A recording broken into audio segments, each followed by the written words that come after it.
Please don't call the police. Would you open your door to those words? Would you let a bleeding stranger into your home in the middle of a storm? Rachel Evans did, and that single choice changed everything. The rain came down like judgment that November night. Rachel stood at her kitchen sink, watching water stream down the window. The clock read 11:47 p.m. Upstairs, Ben was finally asleep after 3 stories and 2 glasses of water. The house, her parents' house, inherited along with their debts, creaked in the wind. She dried her hands on a dish towel. Another night shift at the bakery tomorrow. Another morning pretending she wasn't exhausted. Then came the knock. Not polite, desperate, pounding. Rachel froze, heart hammering. Nobody knocked at midnight with good news. The knock came again, harder this time. She moved to the door, hand hovering over the chain lock. Who's there? Silence, then a voice, low and strained. Please, I need help. Rachel's nursing instincts stirred despite her fear. Those instincts from 2 years of community college, before Ben was born, before life fell apart. She cracked the door open. A man stood on her porch, rain-soaked, one hand pressed against his left shoulder. Blood seeped between his fingers, dark against his white shirt. His face was pale, sharp-featured, eyes holding desperation and shame in equal measure. "Don't call the police," he said. Please." Every reasonable thought screamed at her to slam the door. Lock it, dial 911. But she saw how he swayed, how his jaw clenched against pain. He was clearly losing the battle to hide. "You're bleeding." "I know." Despite everything, his voice stayed steady. "I just need a place to stop the bleeding, then I'll go." Rachel looked past him into the storm. No car, no one following, just rain and darkness, and a man who might die on her doorstep if she turned him away. This is stupid. This is how people get hurt. But her hands were already reaching for the first aid kit. Inside, quickly. He stepped through, water pooling on her worn hardwood floor. Up close, she could see exhaustion etched into his face. The careful way he moved, like someone used to hiding pain. "Sit." She gestured to the couch. He lowered himself slowly, gaze sweeping the room. Family photos on the mantel. Ben's toy truck scattered by the television. The life of a woman holding everything together with determination and hope. "I'm sorry for bringing this to your door." Rachel knelt beside him, opening the kit with shaking hands. "Let me see." He peeled back his jacket. The shirt underneath was torn, blood spreading from a gash near his collarbone. Not a knife wound, something precise. A bullet graze, her mind supplied. This needs stitches. Can you do it? Could she? It had been 7 years since training dummies. But the movements returned, cleaning, threading, steadying her breath. This will hurt. Something that might have been a smile touched his mouth. "It already does, thank you."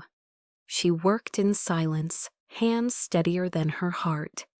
Outside, thunder rolled. Inside, this stranger sat perfectly still, barely flinching. As she worked, his collar shifted. There, on his left shoulder, partially hidden, was a tattoo. A symbol she recognized from a documentary about organized crime. The mark of Brooklyn's underground families. Her hands trembled, but she didn't stop. "What's your name?" Michael Carver." "I'm Rachel." She tied off the last stitch. "What happened?" His dark eyes met hers. "Something I'm trying to walk away from." Rachel covered the stitches with gauze and tape. Michael was cold. Shock or rain, she couldn't tell.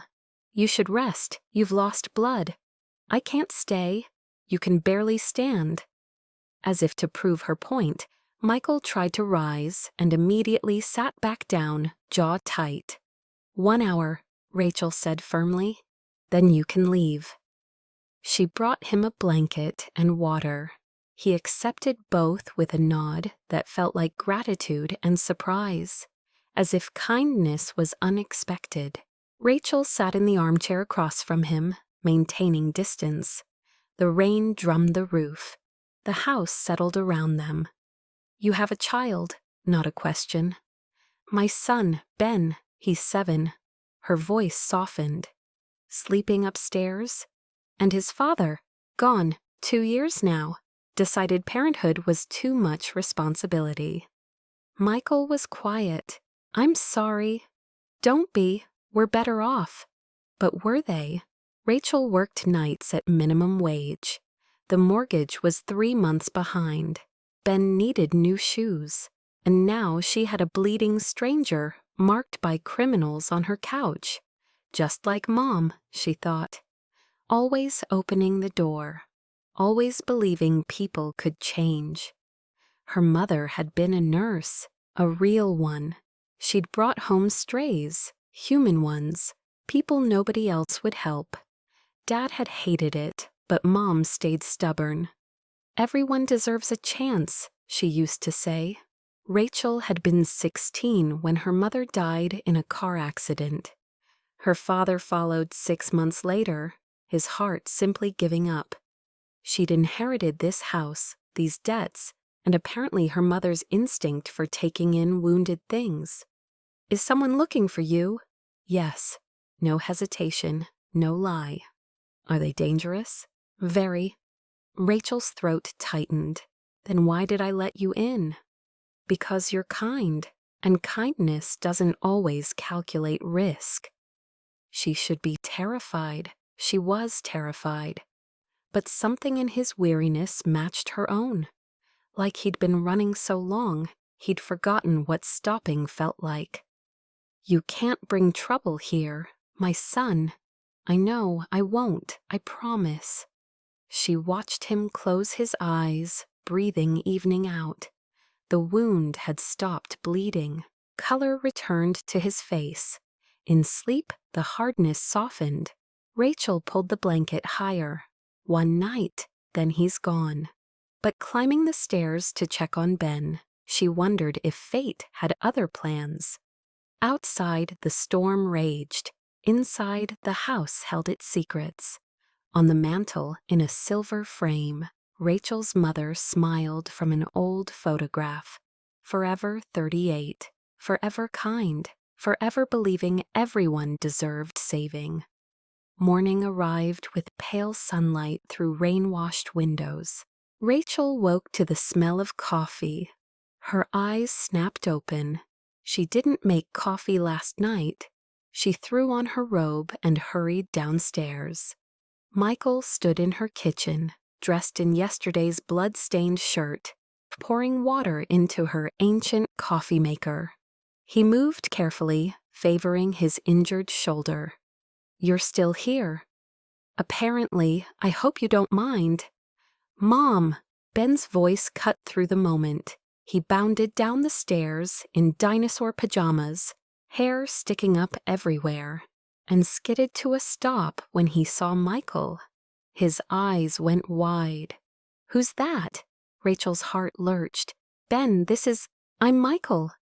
He crouched to Ben's level, voice gentle.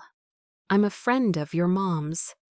Ben studied him with unfiltered 7-year-old curiosity. His gaze landed on the coffee, then Michael's eyes, then his face broke into a gap-toothed grin. "Are you my dad?" The world stopped. Rachel's breath caught. Michael froze. "Ben, no. Michael is just... But he's making coffee, and he's here in the morning. Dad used to make coffee." Before he left, before he decided we weren't enough. "I'm not your dad, buddy." Michael's voice was quiet, but something flickered across his face, pain or longing. "Oh." Ben's shoulders slumped, then brightened. But you could stay for breakfast. Mom makes really good pancakes. Michael looked at Rachel, a question in his eyes. Say no. Send him away before Ben gets attached. But Ben was already tugging Michael's hand toward the table, chattering about toy trucks and his teacher and wanting a dog. And Michael listened like Ben's words mattered, like Ben mattered. Rachel moved to the stove, pulling out flour and eggs. She made pancakes while Ben asked endless questions, and Michael answered with patient honesty, carefully editing whatever darkness brought him here. Do you have kids? No. Why not? I never found the right person. Mom's a right person, Ben said matter-of-factly. She's the best. Rachel felt Michael's gaze. She didn't turn around. After breakfast, after Ben declared Michael pretty cool, Rachel walked him to the door. Ben was upstairs brushing his teeth. Thank you for everything. You should see a real doctor. That wound will heal. He reached for his jacket draped over the chair. The jacket shifted. Something heavy fell from the pocket, hitting the floor with a metallic thud that Rachel felt in her bones. A gun. Black, cold, undeniable. They both stared. Then Michael bent slowly, picked it up, tucked it back. Rachel, what are you? What did you bring into my home? Someone trying to leave? His eyes met hers and she saw real fear, not of her, of what he'd been. I'm not that person anymore. I'm trying not to be. Trying isn't good enough. Not when my son. I know. He stepped back. I'll go, right now. You'll never see me again. He moved toward the door. Rachel watched him reach for the handle. Let him go. This is danger. But her heart whispered something else. Her mother's voice, soft in memory. Everyone deserves a chance. Wait, tell me the truth. All of it. Michael's hand stilled. He turned. You deserve better than this. I deserve the truth. Outside, a black SUV drove slowly past. Tinted windows. Michael's shoulders tensed, but the car kept moving. I worked for an organization in Brooklyn, the Mafia, for 15 years. I did things I can never take back. Rachel's stomach dropped, but she didn't run. And now? Now I'm trying to get out, to disappear, but someone wants to make sure I never talk. Vulnerability filled his eyes. I won't bring danger here. I'll leave today. Ben's laughter drifted from upstairs, bright, innocent. Rachel thought about the gun, the wound, the car. She thought about kindness and consequences, and how Michael had looked at her son like he was precious. 2 days, until you're healed enough to travel. Her voice hardened. But if anyone comes looking, if there's even a hint of danger to Ben, you leave immediately. Understood? Rachel, understood? Yes, thank you. Don't thank me yet. I'm apparently terrible at self-preservation. A ghost of a smile touched his mouth. That makes 2 of us. What would you do? Would you give sanctuary to someone fleeing their past? If this story is touching your heart, let me know in the comments and stay with us. The real test is just beginning. The next 2 days unfolded in quiet rhythms. Michael slept on the couch, waking at odd hours, his hand reflexively reaching for the weapon Rachel had locked in her closet. She'd insisted. If he stayed, the gun stayed hidden. He didn't argue. During the day, while Ben was at school and Rachel slept after night shifts, Michael moved through the house like a ghost with purpose. He fixed the loose cabinet hinge her father had meant to repair, tightened the wobbly table leg, changed the burnt-out hallway bulb, patched the torn screen door. He worked silently, precisely, communicating through actions instead of words. On the second evening, Rachel found him on the back porch, where her mother used to sit with evening tea, watching sunset paint the sky, amber and rose. She brought him tea, continuing the tradition unconsciously. "You don't have to fix everything." "I know, but I want to be useful, to earn—" He stopped. "Earn what?" "Your trust, even though I don't deserve it."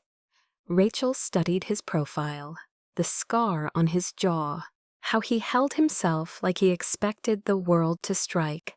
"Tell me about the organization. Help me understand." Michael was quiet so long she thought he wouldn't answer. Then, "I joined when I was 22, stupid, angry. My father had just died, left us drowning in debt to loan sharks. The organization offered money, protection, purpose. They cleared the debt, gave my mother a safe place." His voice flattened, keeping emotion at bay. "For years, I told myself I was providing for her, but really I was just afraid of being powerless, of not mattering. And now? Now my mother's gone too, cancer 3 years ago. And I look at what I became and see nothing but blood and betrayal." He turned to her. "3 months ago, I told my boss I wanted out. He said there's only one way out of this life. Death. Death. There was a delivery, supposed to be routine, but one of my own men, Vince Dalton, set me up. Ambushed us. He's working with a rival organization now, erasing anyone who knows too much." He touched his shoulder. "I barely got away."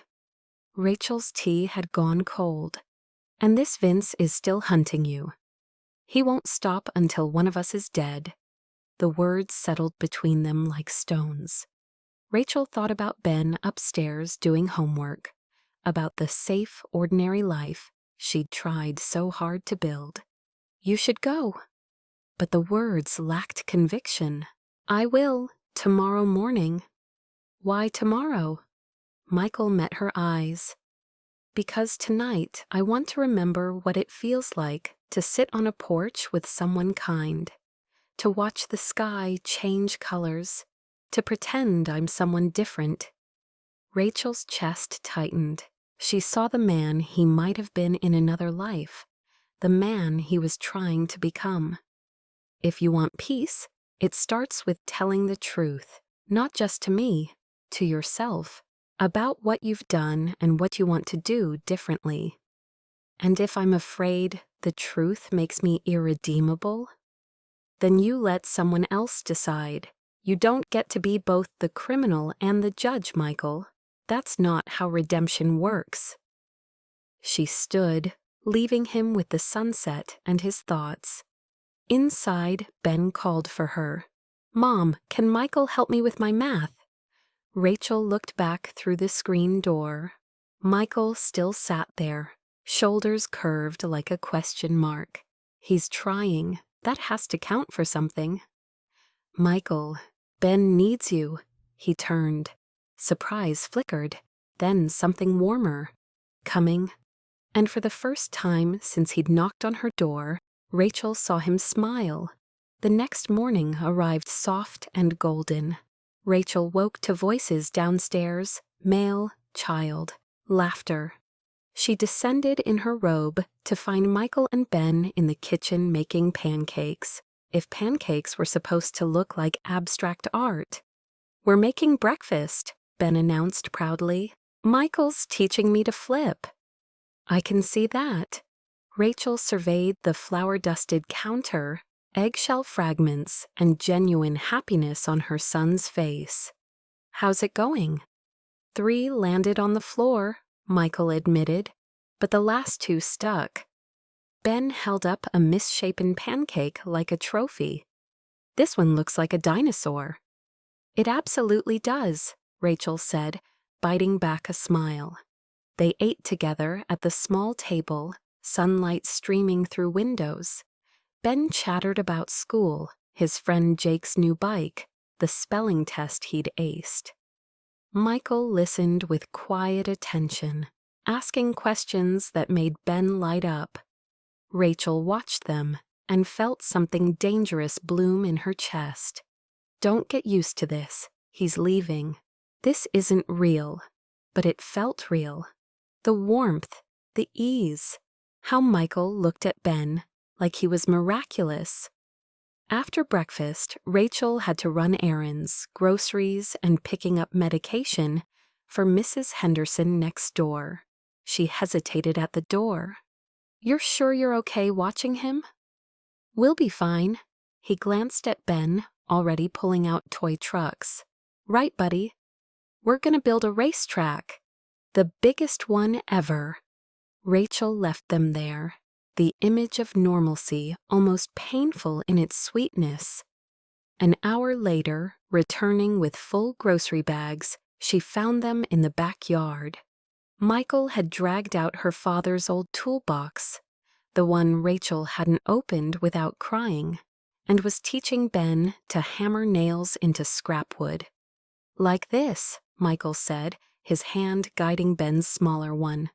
"Steady, don't rush, let the hammer do the work." Ben's tongue stuck out in concentration.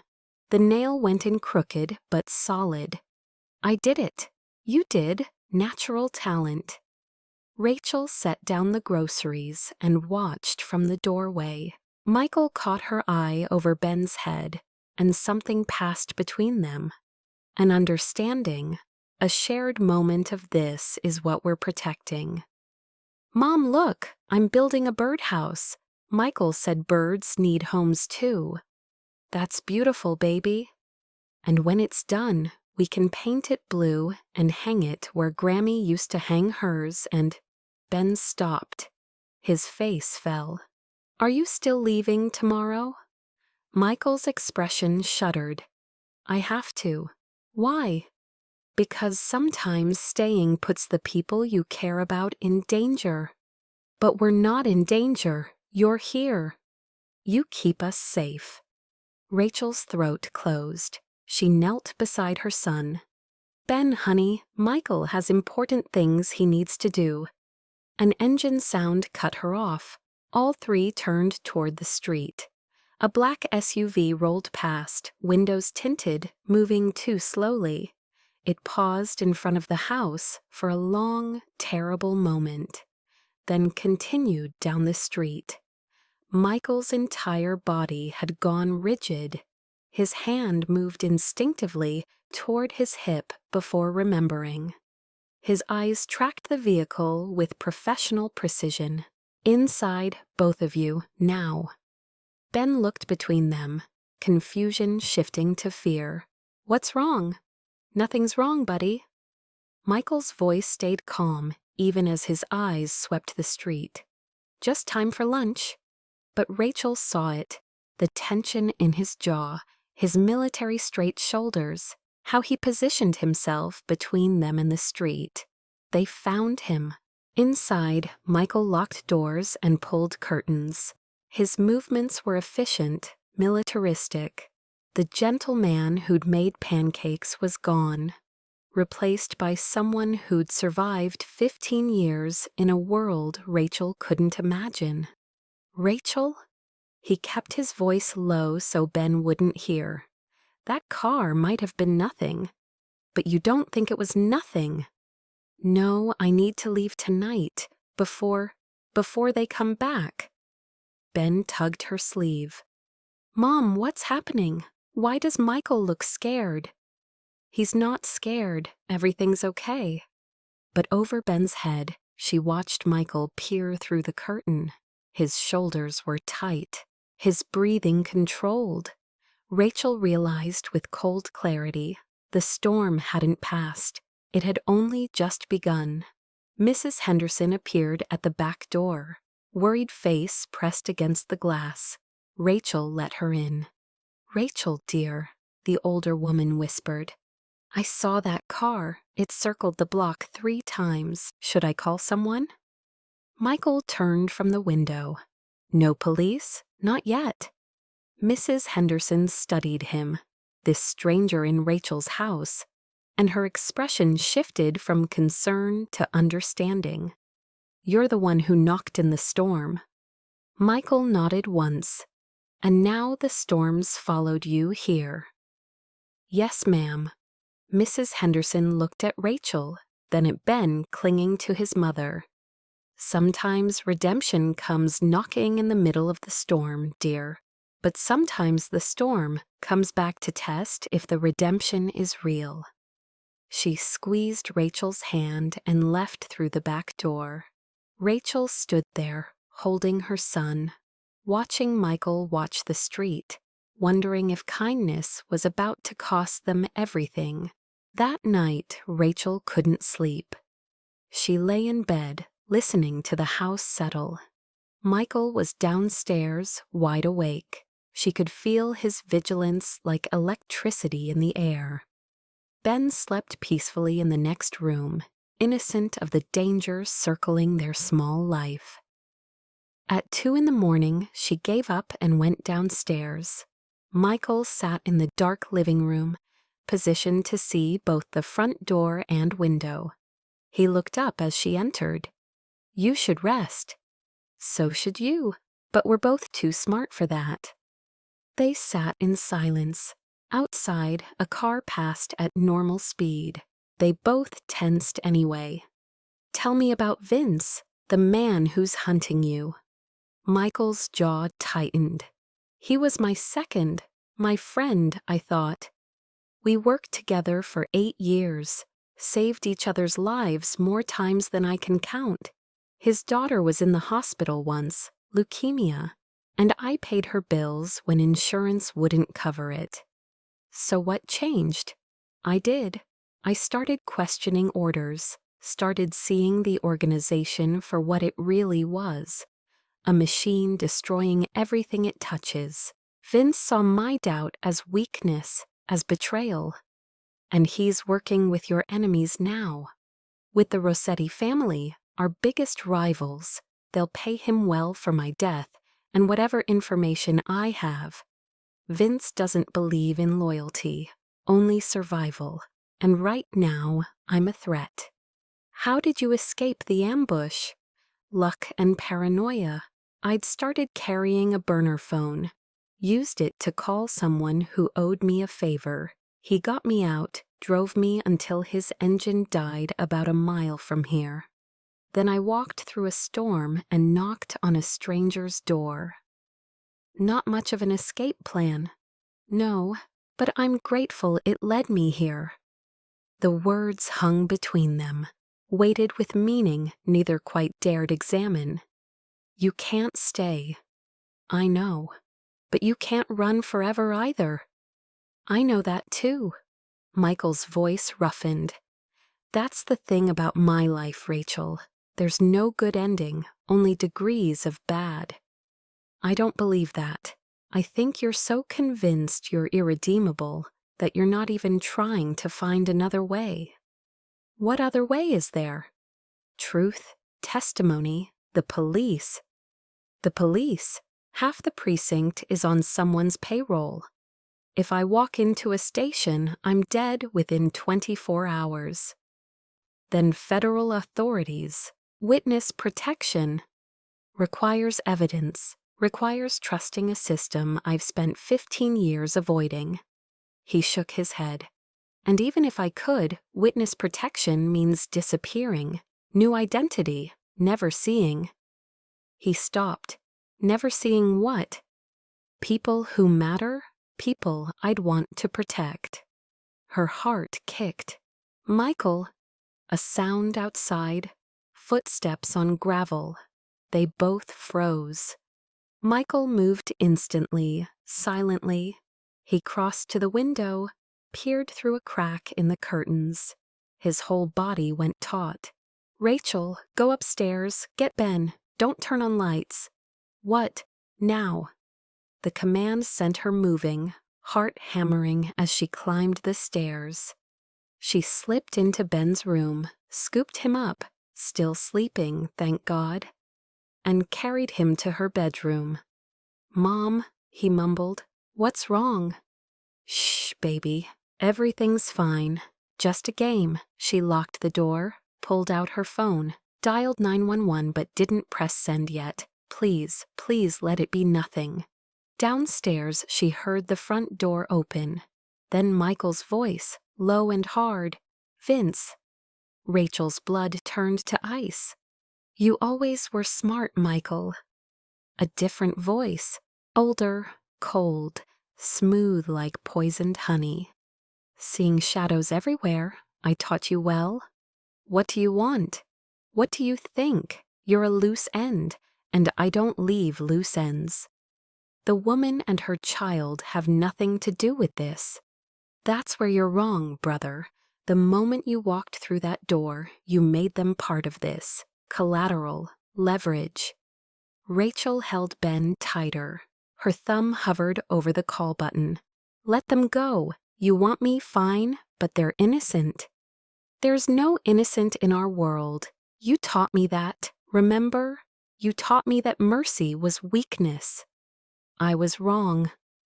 A pause, then Vince's laugh, sharp, humorless. You know what I think? You've gone soft, found yourself a little family, started playing house, pretending you're some kind of good guy now. It's pathetic, Michael. You think fixing a cabinet makes up for the bodies? Nothing makes up for it, but that doesn't mean I stop trying to be better. Better? There is no better for us. We're damned. We were damned the moment we took the oath. And you trying to pretend otherwise? That's the real betrayal. Rachel pressed send. 911, what's your emergency? There's an intruder in my home, she whispered. He has a weapon, 247 Maple Street. Please hurry. Officers are en route. Stay on the line. Downstairs, something crashed. Ben woke fully, eyes wide with fear. Mom, it's okay, baby. The police are coming. We just have to be quiet and wait. Through the floor, she heard Vince's voice rise. You think the authorities will protect you? You think they care about one criminal turning on another? You're nothing, Michael. Maybe, but at least I'm trying to be nothing good instead of nothing evil. Please don't let this be how it ends. In the distance, sirens began to wail, but in Rachel's quiet suburban house, the real storm had just broken. The next moments unfolded in fragments, jagged pieces of terror and clarity. Rachel heard movement downstairs, a shout, something shattering. The lamp her mother had loved. Stay here, she told Ben, pressing him into the closet. Don't come out until I say, promise me. Mom, I'm scared. Promise, I promise. She kissed his forehead and moved to the bedroom door, whole body shaking. Through the crack, she could see the staircase top. Shadows moved in the living room, 2 men. One voice she knew, one she was learning to fear. You should have kept running. Mexico, Canada, anywhere but here, playing house with some desperate single mother. Don't talk about her. Michael's voice was dangerous now. Oh, I hit a nerve. You really care about her, don't you? About the kid? That's rich. Michael Carver, the Iceman, falling for ordinary people. A gunshot shattered the night. Rachel's scream caught in her throat. She stumbled down the stairs without thinking, instinct overriding self-preservation. The living room looked like a war zone. Coffee table overturned, lamp shattered, and Michael was on his feet, blood blooming fresh through his shirt near the old wound, but still standing.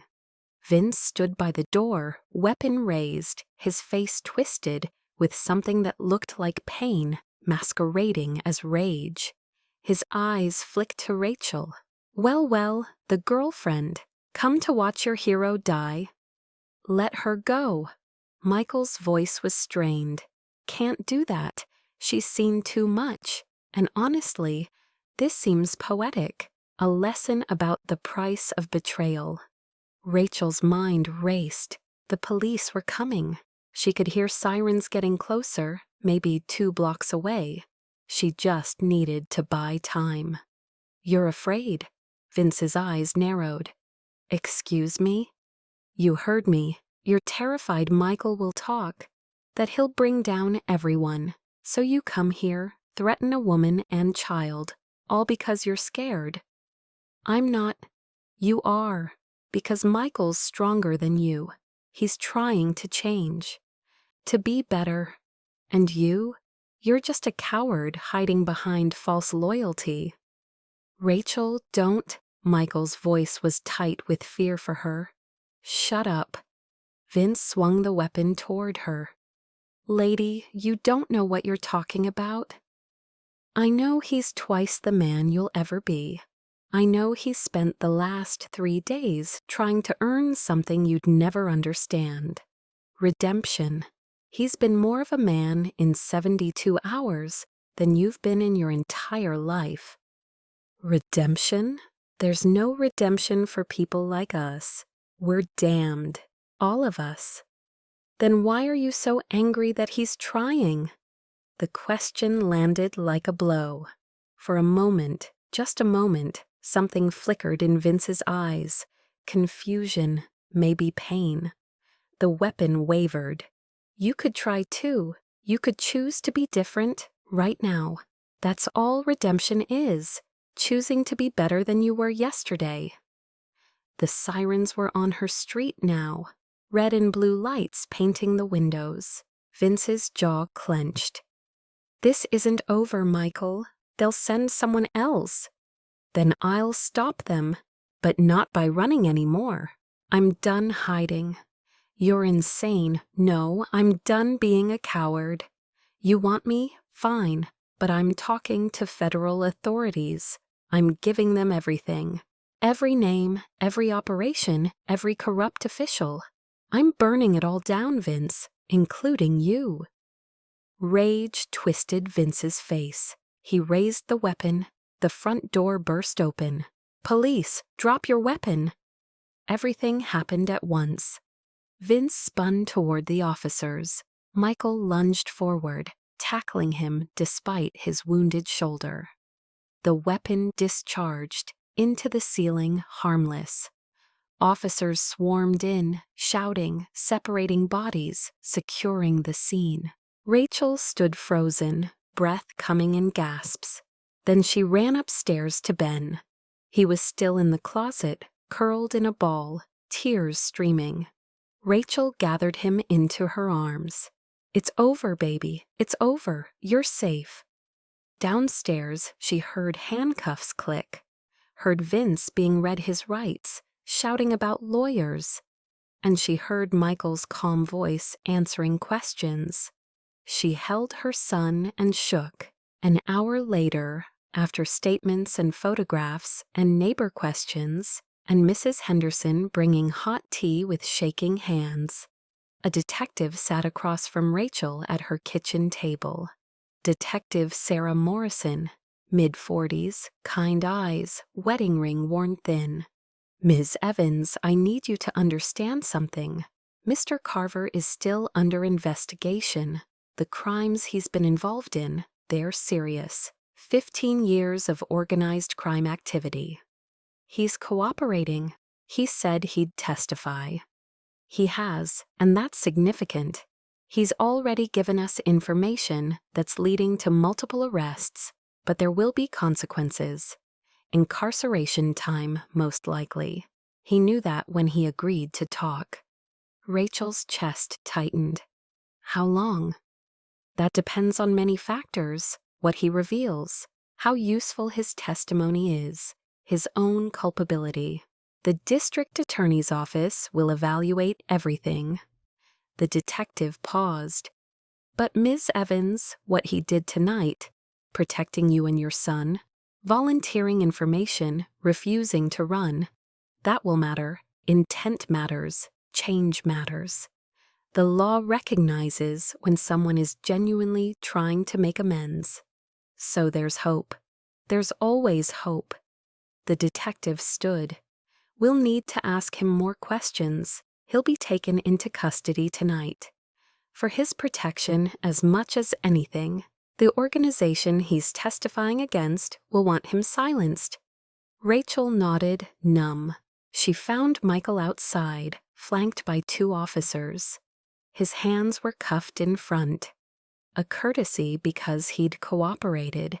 His shoulder had been rebandaged by paramedics, and he looked exhausted but somehow lighter, as if truth had lifted a weight he'd carried too long. Their eyes met across the lawn. "Rachel, you kept your word. You protected us. I'm sorry for all of this, for bringing this darkness to your door." "You didn't bring darkness. You stood between danger and my son. That's everything." Ben appeared in the doorway, Mrs.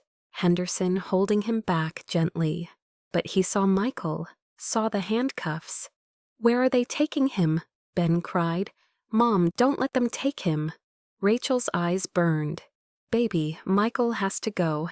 He has important, brave things to do." "But he'll come back, right?" Ben's voice was small, hopeful, breaking her heart. "He promised he'd finish my birdhouse." Michael's jaw worked. He looked at Rachel, a question in his eyes. "Tell him no. Don't give him false hope." But Rachel thought about redemption, about second chances, about the fact that Michael had chosen truth over running, protection over self-preservation. "I hope so. If he does the right thing, if he's honest and brave and keeps choosing to be better, then maybe." Michael's eyes closed briefly. When they opened, they were bright with unshed tears. "I'll try," he told Ben, his voice breaking. "I promise I'll try to be someone worthy of coming back." The officers led him to the car. Rachel and Ben watched from the porch as red taillights disappeared down the street. Mrs. Henderson squeezed Rachel's shoulder. "Sometimes redemption comes knocking in the middle of the storm, dear, and sometimes it leaves in handcuffs. But that doesn't mean the story's over. Your mother would have understood that." Rachel held Ben close as dawn began to break, painting the sky amber and rose. The house was quiet, safe, empty, and somewhere between the wreckage and the sunrise, Rachel realized she was crying, not just for fear, but for hope, for the man who'd knocked on her door broken and was leaving broken in a different way, broken open instead of broken down.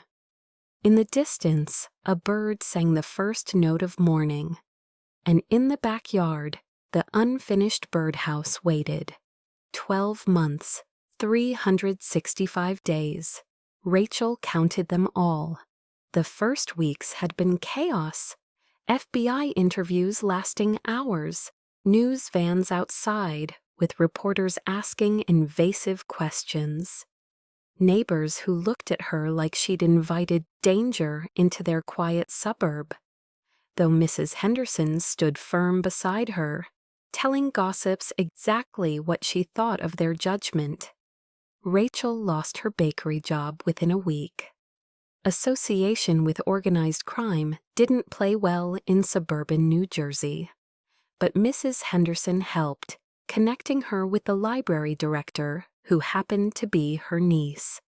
And the Victim Assistance Program provided counseling for both her and Ben. And Rachel's own stubborn refusal to be defined by 3 days that had upended her life kept her moving forward. She found work at Maple Grove Public Library.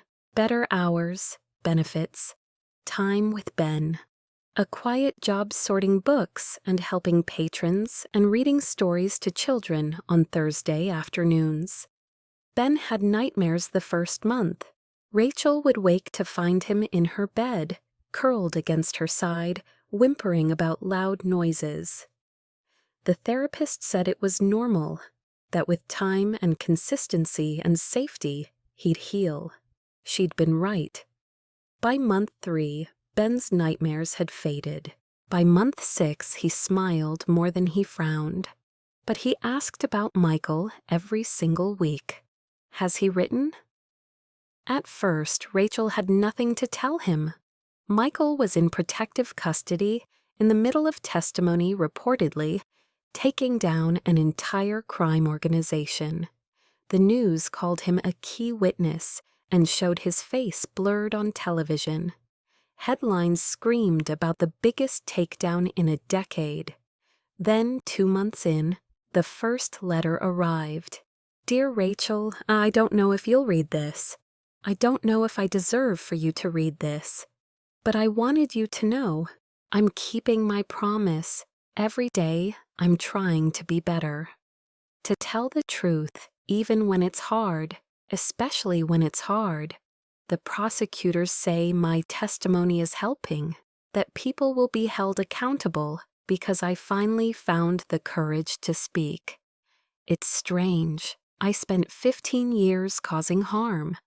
And now the most important thing I can do is talk. There's a therapist here, court mandated. At first, I resented it, but she's helping me see things I couldn't see before. About why I made the choices I made, about the difference between reasons and excuses, about how accountability is the only path forward. Tell Ben I think about him, about pancakes and birdhouses, and the way he looked at me like I was someone good. I'm trying to be that person, the one he saw in me before I could see it myself. Take care of yourself, and thank you for everything. Rachel had read it 17 times before she let Ben see it. The letters came sporadically after that, always brief, always honest. Michael wrote about the trial process, about the therapy sessions that forced him to confront every choice he'd made, about the slow, painful process of understanding that he couldn't undo the harm, but could at least stop adding to it. He wrote about the other witnesses in protective custody, some remorseful, some still making excuses, about learning the difference. He never asked to see them, never made promises he couldn't keep, never pressured Rachel to wait or to write back. But she did write back. Short notes at first, then longer. She told him about Ben's school play, where he played a tree and took his role very seriously. About her new job and how she loved the smell of old books. About the birdhouse they'd finished painting, blue just like Ben wanted, and hung in the backyard oak tree. A family of robins moved in, she wrote. Ben says they're brave for making a home out of something small. I think he's right. Sometimes the bravest thing you can do is build a home in a broken place and believe it will hold. The trial process took 9 months. Rachel followed it in newspapers, reading about indictments and plea deals, and the systematic dismantling of an organization that had operated for 40 years. Vince Dalton took a plea deal, 20 years. The Rossetti family leadership received life sentences. And Michael testified at 17 separate proceedings, faced the men he'd worked with, the bosses he'd feared, told the truth over and over until his voice went hoarse with it. When it ended, he was sentenced to 5 years in a minimum security facility, the kind reserved for cooperative witnesses. With good behavior, he'd be out in 3. Is that good? Ben asked when Rachel explained it. The two of them sitting at the kitchen table with cookies Mrs. Henderson had baked. It's fair. He did bad things, baby. Really bad things that hurt people. But he's taking responsibility. He's trying to make it right. That matters. Will we visit him? Rachel had hesitated. Was that wise? Was that healthy? But Michael wasn't broken anymore. He was healing, slowly, painfully, but genuinely. and maybe Ben needed to see that healing was possible, that mistakes didn't define you forever, that accountability and change were real, not just words. Yes, we'll visit. The minimum security facility was nothing like Rachel had imagined. No barbed wire. No armed guards watching from towers. Just a low campus of buildings surrounded by grass and gardens, where inmates learned trades and took classes and prepared for re-entry. It looked almost like a college campus, if college campuses had fences and scheduled counts. Michael worked in the woodshop, teaching other inmates carpentry, building furniture that was donated to homeless shelters, and programs for at-risk youth. Trying to give back, he'd written, trying to build something good, with the same hands that once destroyed.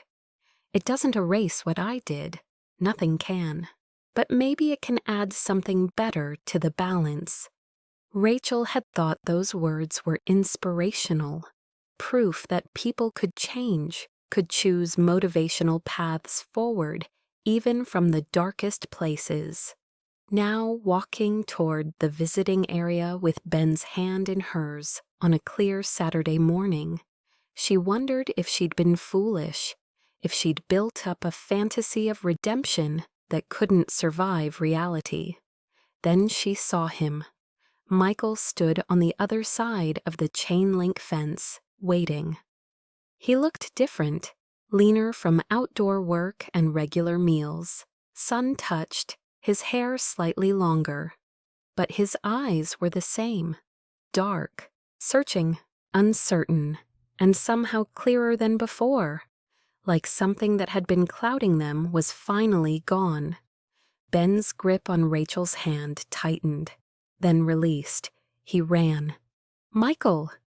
And Michael, this man who'd lived in violence, who'd carried guilt like armor, who'd spent a year facing every terrible thing he'd ever done, dropped to his knees and caught Ben in his arms. "Hey, buddy, look at you. You got so tall." "I'm in 3rd grade now," Ben was talking rapidly. "And we're fostering a dog named Scout, and Mom said if it works out, we can keep him. And I made the soccer team, and I've been building things like you taught me. I made a whole toolbox for Mom's birthday. Want to see pictures?" "I want to see everything." Michael's hand was gentle on Ben's hair. Rachel approached slowly, giving them their moment. Michael stood, one hand still on Ben's shoulder. He looked at her, and the vulnerability in his expression nearly undid her. "Rachel." "Hello, Michael." They stood there, 3 feet apart, an entire year and 1,000 words between them. "You came?" "Of course we came. We're friends, aren't we? Friends show up." "Friends." Michael's mouth quirked, something painful and hopeful crossing his face. "Is that what we are?" "I don't know what we are, but I know you're someone who changed, who chose truth when it would have been easier to keep lying, who protected my son when you could have run, who spent a year facing your demons instead of making excuses." She met his eyes. "That's worth showing up for." Ben tugged Michael's hand. "Come on. Mom brought cookies, and I have so many drawings for you." They walked to a picnic table in the visiting yard. Other inmates sat with their families, wives, children, parents. A strange normalcy in an abnormal place. The sun was warm. Somewhere, a radio played soft music. Ben pulled out his backpack, producing a crayon drawing. 3 stick figures, a woman with curly hair, a boy with a gap-toothed smile, and a tall man with dark hair and kind eyes. "Our family," it said across the top, in Ben's careful printing. Michael stared at it for a long moment, his jaw working.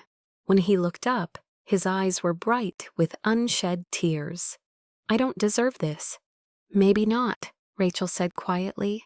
reaching across the table to touch his hand, just briefly. But you're working toward it every day. That's what matters. 2 more years, maybe less if the parole board. He stopped, shook his head.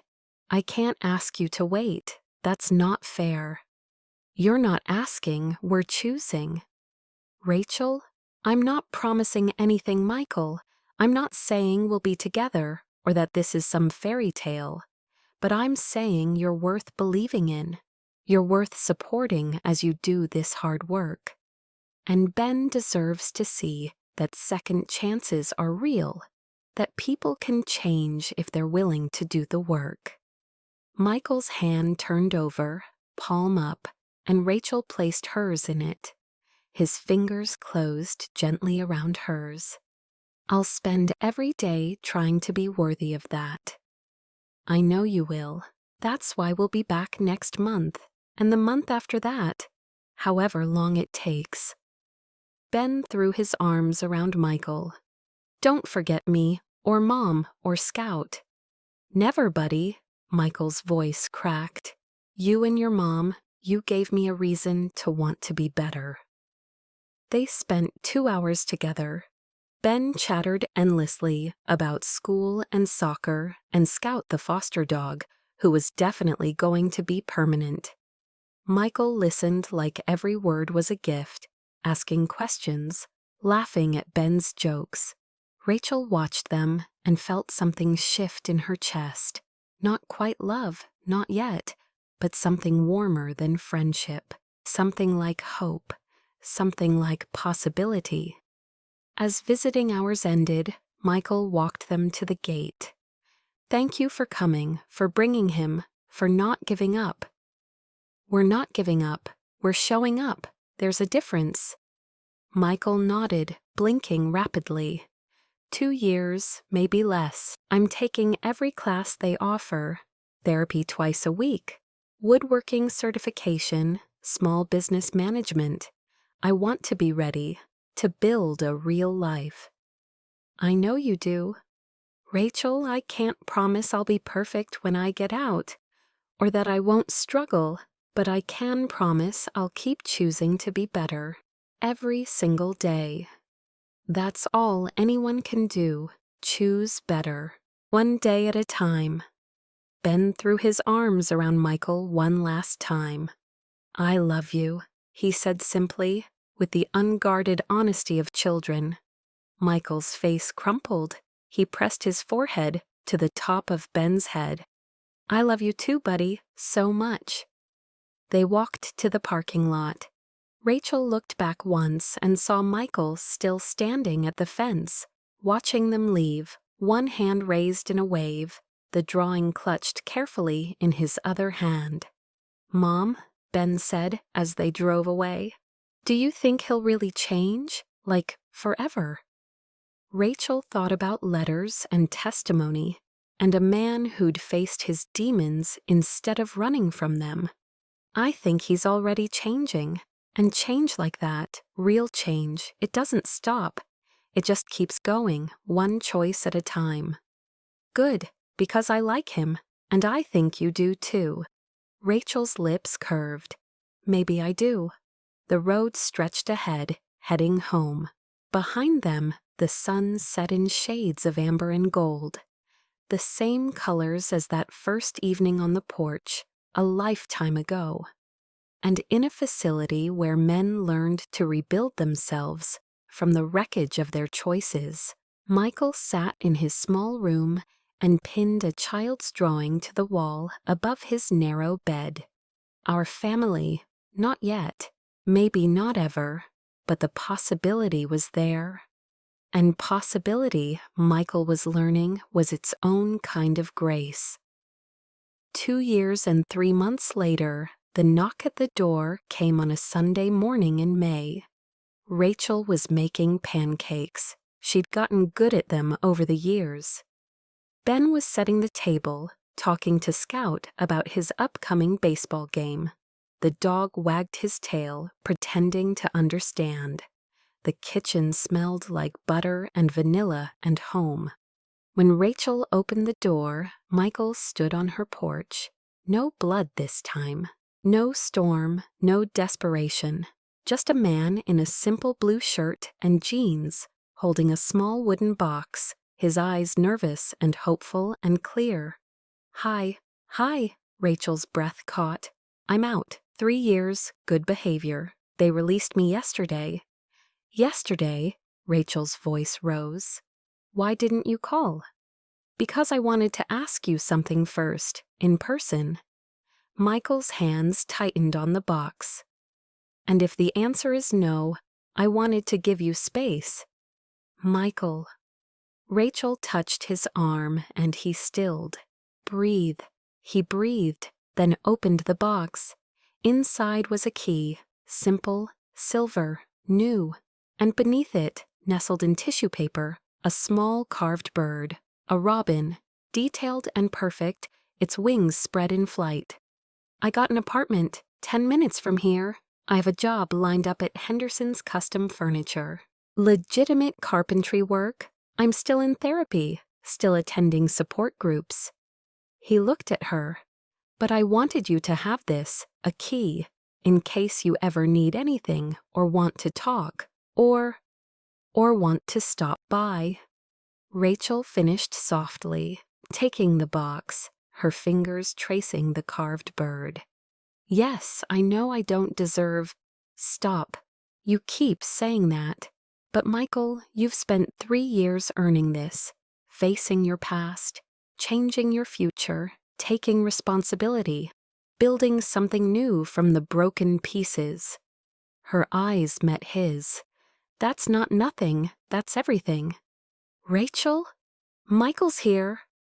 Ben's shout cut through the moment. He appeared at the door with Scout at his heels, taller now, almost 10, his face lighting up. You're here? You're really here. I'm really here, buddy. Michael caught him in a hug, burying his face in Ben's hair. And I'm not going anywhere. Scout barked approval, tail wagging. The pancakes started to burn. The morning sun streamed through the windows, painting everything gold. Do you want to come in? For breakfast? Michael looked at her, at Ben, at the dog, at the open door and the warm house, and the life they'd built, the life they'd invited him to be part of, piece by careful piece, visit by visit, letter by letter. If that's okay, I don't want to presume.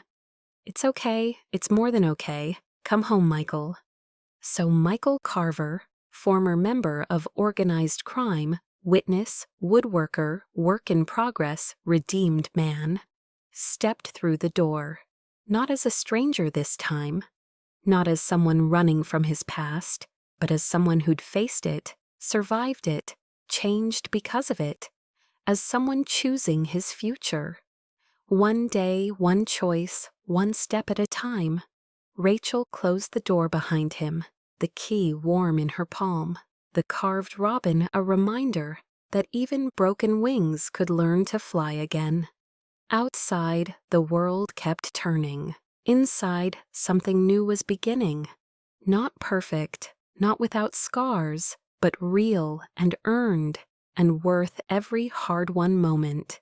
This, Rachel thought, watching Michael and Ben high-five over pancakes while Scout wagged hopefully at their feet, is what redemption looks like.